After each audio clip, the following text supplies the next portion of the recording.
LeBron James puts together another masterful performance against the Wizards.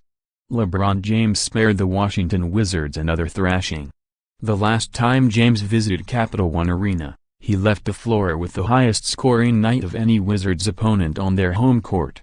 James did not enter destruction mode Sunday, but he still dominated the Wizards with timely buckets, laser-like passes and a workmanlike mentality under the boards in the Cleveland Cavaliers' 106-99 win. James finished with 20 points, 15 assists and 12 rebounds for his third straight triple-double, tying the longest streak in his career. Wizards guards Bradley Beal and John Wall walked shoulder to shoulder off the court, and during the game their paired performance carried Washington, 16-14. But Beal's 27 points and Wall's 15-point, 10-rebound night were not enough against James. The second installment of the Wizards-Cavaliers drama this season drew a capacity crowd of 20,356, only the Wizards' fourth sellout of the campaign, and generated a volume of entertaining moments that eventually tilted in the Cavaliers' favor. There was Kelly Oubre Jr. doing push-ups after getting tossed to the floor by J.R. Smith, and Beal getting the better of James by blocking his shot in the second quarter. But late in the game, all of the best plays belonged to Cleveland. James swatted Wall and sent his part-time summer workout buddy careening into the baseline seats, and Kevin Love drilled a three-pointer to open a 6-point lead in the final 3.5 minutes. Then, who else? James maximized the next possession by spinning past Mike Scott and scoring the layup through a foul. James did not come close to the 57 points he dropped on the Wizards during the November 3rd matchup, but his triple-double was just as devastating.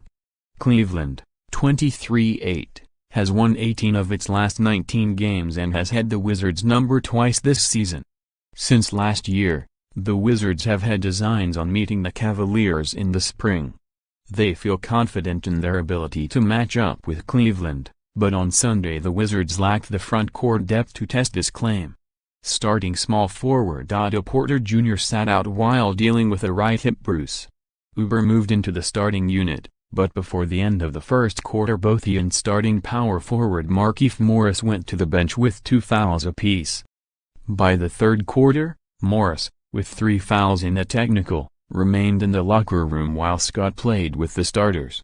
Scott played better than just providing a live body to throw at James and finished with 19 points, and Oubre played smart in not digging deeper into foul trouble. And the performance from Washington's backcourt propelled Washington through its deficit in depth. Before the first meeting with the Cavaliers in November, Wall and Beal claimed on ESPN that Cleveland had dodged the Wizards in last year's playoffs. They are the ones who publicly promote the idea of Washington matching up so well against Cleveland, and on Sunday, as Beal lofted rain-making jumpers around the court and Wall sprinkled in dries and dishes, their play backed up their words. In the second quarter when Washington worked out of a 7-point hole, both Beal and Wall scored 9 points apiece. Their hustle on the other end promoted more of their leadership than any bucket they had scored.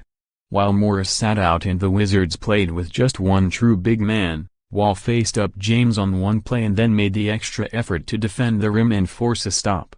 Early in the fourth quarter, Beal, who played a game-high 43 minutes, took over the defensive assignment on James and forced him into a miss on a long two. Beal needed a break at the 8:24 mark, and from that point James turned into a lethal facilitator in setting up teammates during the Cavaliers' 8-0 run. Though Beal quickly returned to the floor, the Wizards did not return to form and the Cavaliers opened their biggest